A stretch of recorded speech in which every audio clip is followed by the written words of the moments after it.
मुश्किलों से भाग जाना आसान होता है, हर पहलू जिंदगी का इम्तिहान होता है। डरने वालों के तो मिलता नहीं कुछ जिंदगी में, मगर लड़ने वालों के कदमों में जहान होता है। तो वेलकम टू सोहम क्लासेज मेरे प्यारे प्यारे दोस्तों, आप सभी का यूट्यूब के नंबर 1 चैनल सोहम क्लासेज में बहुत बहुत स्वागत है। जैसा कि अब आपके कदमों में जहान होगा, कब? जब आप इम्तिहान में टॉप करोगे तब। तो चलिए बात करते हैं अब शॉर्ट स्टोरी के सबसे इंपॉर्टेंट क्वेश्चन के बारे में डिस्कस करेंगे। जो अगर ये विद्यार्थी अगर इस क्वेश्चन को पूरी तरह समझ लिया और आंसर अच्छा लिखा, इम्तिहान में तो टॉप होना ही है उसे। तो चलिए देख लेते हैं सबसे पहले कौन सा महत्वपूर्ण क्वेश्चन आंसर शॉर्ट स्टोरी के। अब इसके लिए जरूरी है कि वीडियो के साथ आप शुरू से लेकर अंत तक बने रहेंगे। पहला क्वेश्चन डिस्कस करते हैं लेसन 1 से, द गोल्ड वॉच से, कि व्हाई डिड शंकु स्टील द गोल्ड वॉच? शंकु ने घड़ी क्यों चुराई? आप सभी जानते हैं कि शंकु ने घड़ी क्यों चुराई थी, क्योंकि वो बहुत कर्ज में डूबा हुआ था। उसके पास अपने कष्टों के लिए, अपने बच्चों के लिए और अपनी प्रेग्नेंट वाइफ के लिए पैसे नहीं थे, और यही कारण था कि उसने इंजीनियर की घड़ी चुराने के बारे में सोचा। तो हमने बोला है कि आंसर कैसे लिखते हैं, रटने का सिस्टम हटा के पहले क्या समझिएगा कि लिखेंगे कि व्हाई डिड आया है, लेकिन शंकु स्टील का वो second form stole. Shanku stole the gold watch because he was very poor to pay off his debts, to pay off his debts. He had no money for his suffering and children and for his pregnant wife. उसके पास अपने कष्टों, अपने बच्चों और अपनी गर्भवती पत्नी के लिए क्या थे? पैसे नहीं थे। इन सब से मजबूर होकर शंकु ने घड़ी चुराया था। तो शंकु stole the gold watch because he was very poor to pay off his debts. He had no money for his suffering and children and for his pregnant wife. अब बात कर रहे थे क्वेश्चन नंबर 2 की, द गोल्ड वॉच से ही क्या है कि why did शंकु कर्स हिमसेल्फ? शंकु ने खुद को गाली क्यों दिया? शंकु ने खुद को क्यों कोसा? क्या रीजन था? आप सभी जानते हो कि जब उसे ये बात पता चली कि अब उसके जीवन में उसका दूसरा बच्चा आने वाला, उसकी पत्नी प्रेग्नेंट है, तो वह खुद को गाली देने लगा कि अभी एक, यानी उसको आने वाले बच्चे को क्या अपने आप पे बोझ महसूस किया कि एक बच्चे का खर्च उठा नहीं पा रहा, दूसरे का कैसे उठाएगा।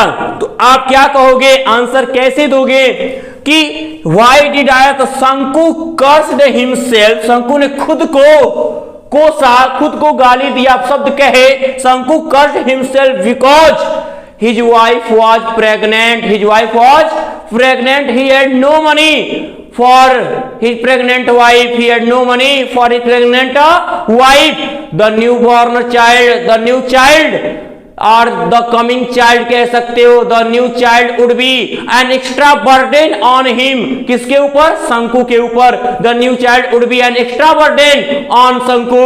तो इस तरह से आप ये आंसर बना सकते हो। क्या कह सकते हो कि Shanku cursed himself because his wife was pregnant. He had no money for his pregnant wife. The new child would be an extra burden on him. Okay, अब डिस्कस कर लेते हैं आपके क्वेश्चन नंबर 3 की। क्या लेसन 1 से संकुज व्हाट वर क्या थी? संकुज पास्ट्राफियस, शंकु की फीलिंग्स, भावनाएं before stealing the gold watch of the engineer. Engineer की घड़ी चुराने से पहले उसकी भावनाएं क्या थी? चूंकि आपको क्या answer the following question in not more than 30 word, 30 से ज्यादा नहीं, 30 से कम रहे चलेगा, परफेक्ट आंसर देना है बस। ये नहीं कि जबरदस्ती 30 करना है। तो लिखते कैसे? जब बिफोर, व्हेन और आफ्टर से जुड़े अगर क्वेश्चन में वर्ड आते हैं, वहीं से जहां ये बिफोर, आफ्टर, व्हेन लिखा है, वहां के बाद वाला पूरा सेंटेंस लिख के फिर आंसर को मैच करिए। देखिए कैसे हम लिखेंगे, before stealing the gold watch of the engineer. Engineer की घड़ी चुराने से पहले, इंजीनियर घड़ी चुराने से पहले क्या हुआ था? शंकु कांप रहा था। His heart was beating very fast. उसकी घड़ी, उसका क्या था? उसका हृदय क्या था? बहुत तेजी से, उसका हृदय बहुत तेजी से धड़क रहा था। ही वाज ट्रबलिंग विथ फियर। वह डर से क्या कर रहा था? परेशान हुए जा रहा था। तो इसका मतलब वो क्या कर रहा था, he had a mental conflict in his mind, उसके दिमाग में मानसिक संघर्ष चल रहे थे। यानी कि आप कह सकते हो क्या कि before stealing the gold watch of the engineer, Shanku had a mental conflict in his mind. Shanku had a mental conflict in his mind. He was troubling with fear, his heart was beating very fast. तो ये आपका answer perfect हुआ। अब बात कर लेते हैं question number 4 जो है आपका लेसन 2 से। क्या कि हु कौन वाज था द एस्ट्रोलॉजर, ज्योतिषी कौन था। Why had he left his house, उसने अपना घर क्यों छोड़ा था। तो ज्योतिषी कौन था, उसने अपना घर क्यों छोड़ा था। तो अब आप इसका आंसर क्या दोगे। अब आप बताओ ज्योतिषी कौन था। तो ये ज्योतिषी वही था जिसने अपने युवावस्था में अपने मित्र गुरुनायक को मारने की कोशिश की थी, इसी कारण उसने अपना गांव छोड़ा था। ये आंसर होगा। चलिए अब आंसर देखते हैं। तो इसका आंसर है, तो ये आंसर है आपका कि हु वाज द एस्ट्रोलॉजर। तो आप लिखोगे कि the astrologer was a simple villager. The astrologer was a simple villager, वो सामान्य गांव वाला था। Why had he left his village, तो he had left his house और village. He had left his house because he had attempted to murder in his youth under the influence of alcohol। तो उसने क्या किया था, नशे की हालत में हत्या करने का प्रयास किया था। तो आपका ये आंसर सबसे परफेक्ट होगा क्या कि astrologer was a simple villager and he had left his village because he had attempted to murder in his youth under the influence of alcohol। तो ये आपका परफेक्ट आंसर होगा। कितना शानदार आंसर बना आपका, बहुत ही प्यारा आंसर लिख लोगे। What advice did the astrologer give to the stranger? उस ज्योतिषी ने उस अजनबी गुरुनायक को क्या सलाह दिया। तो उसने कहा था कि क्या कि कभी भी साउथ की यात्रा मत कर, never to travel southwards, क्योंकि वह जानता था because he knew that he himself was his enemy whom he was searching. वह खुद उसका क्या है, दुश्मन है जिसको वह खोज रहा है। तो आंसर आप एकदम सेम ऐसे ही दोगे। क्या लिखोगे कि the astrologer advised to the stranger, और चाहे स्ट्रेंजर लिखे चाहे गुरुनायक, जो भी आपका क्वेश्चन में रहेगा आप वैसे ही लिखोगे। The stranger advised the astrologer advised the stranger. तो क्या किया, आपके ज्योतिषी जी ने उस अजनबी को यह सलाह दिया कि never to travel southwards.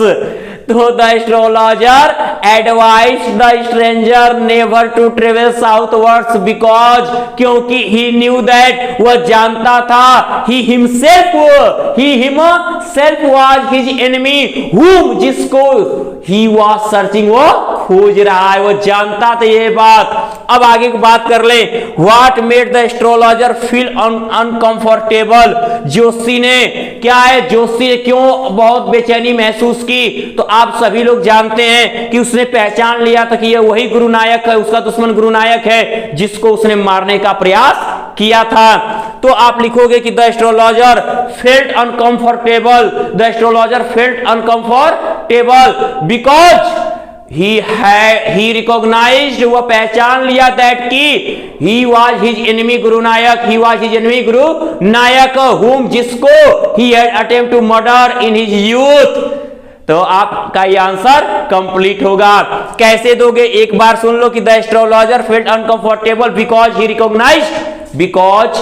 Recognised that he was his enemy Gurunayak whom, जिसको he had attempt to murder in his youth।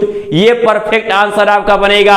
अब लेसन नंबर 3 से क्या होगा, कौन सा लेसन नंबर 3 है आपका जो शुरू होता है आपका कहां से, चलिए वो देखते हैं, द लॉस्ट चाइल्ड। तो इसमें पहला क्वेश्चन है आपका लेसन नंबर 3 से कि डिस्क्राइब, वर्णन कीजिए द कंडीशन, परिस्थितियों का ऑफ द चाइल्ड, बच्चे की दशा का वर्णन कीजिए व्हेन, जब ही लॉस्ट हिज पेरेंट्स, जब वो अपने माता पिता को खो देता है तो उसकी क्या दशा थी, इसका वर्णन करिए। तो लड़का क्या कर रहा था, वो लड़का he started running from one side to another side for his parents, he was crying bitterly and refuse to have anything, कुछ भी लेने से मना कर दिया।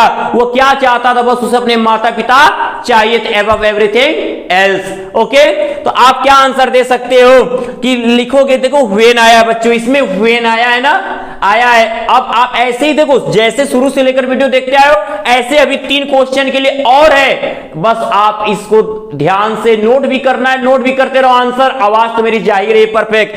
तो क्या लिखोगे, व्हेन द चाइल्ड, ही मतलब चाइल्ड की दशा, चाइल्ड लिख लो, व्हेन द, ही की जगह child, when the child lost his parents, when the child lost his parents, he started running from one side to another side, he was running, he started running from one side to another side, he was crying bitterly and refused to have anything, अब कुछ भी लेने से मना कर दिया। उसे कितना हुआ अजनबी, कुछ हर चीज दिलाने की कोशिश किया लेकिन वह कुछ लिया नहीं। अब यही क्वेश्चन एक और पूछता है कि अजनबी के साथ उसने कैसा व्यवहार किया था। ये बहुत इंपॉर्टेंट क्वेश्चन बैठ आता है इससे, द लॉस्ट चाइल्ड से। इसको देख लीजिए क्या है क्वेश्चन नंबर अगला इसका कि हाउ डिड, कैसा, द चाइल्ड, बच्चे ने व्यवहार किया, ठीक है, रिएक्ट किया with the efforts of a man, उस आदमी के प्रयास से, पर लड़के ने क्या व्यवहार किया। आप सभी जानते हो कि हर चीजों को लेने से मना कर दिया। तो आप लिखोगे क्या कि when the child lost his parents and the stranger offered many things, the stranger offered many things to him as a juggler show toys, garlands and sweet etc. तो एक्स्ट्रा, तो आप क्या लिख सकते हो कि when the child lost his parents, the stranger offered many things to him as a juggler, so sweet, toys, etc. And the child refused to have anything. The child refused to have anything above his parents because he wanted to get his parents. He wanted to get his parents above anything else. Okay, तो ये रहा आपका perfect answer. तो मेरे प्यारे बच्चों, यदि अगर आपको आज की ये वीडियो बहुत शानदार लगी कि 60 स्टोरी से मैंने आपको मोस्ट इंपॉर्टेंट पूरे ये 9 क्वेश्चन मैंने जो आपको बनाए हैं, आंसर समझाए हैं, यदि पसंद आए तो बहुत ज्यादा से ज्यादा आप लाइक शेयर करते रहिए। और यदि जिसने भी शुभम क्लासेस के चैनल को सब्सक्राइब नहीं किया है वो शुभम क्लासेस के चैनल को सब्सक्राइब कर लें। और इसकी कई वीडियो अभी इससे संबंधित, इसका अर्थ जिनको अगर देखना है, इनकी कहानी जाननी है, तो डिस्क्रिप्शन बॉक्स में मैंने लिंक प्रोवाइड कर दिया है। लिंक ओपन करके आप उस वीडियो को देखें, अर्थ को समझे, कहानी आएगी। तो ट्रांसलेशन मैंने पढ़ाया है, ट्रांसलेशन की वीडियो एक बार अच्छे से देखिए, ट्रांसलेट का तरीका आ जाएगा, कैसे हिंदी अर्थ जान के ट्रांसलेट करते हैं। तो मेरे प्यारे बच्चों, इसलिए अब आपको सभी लोगों को गुड लक।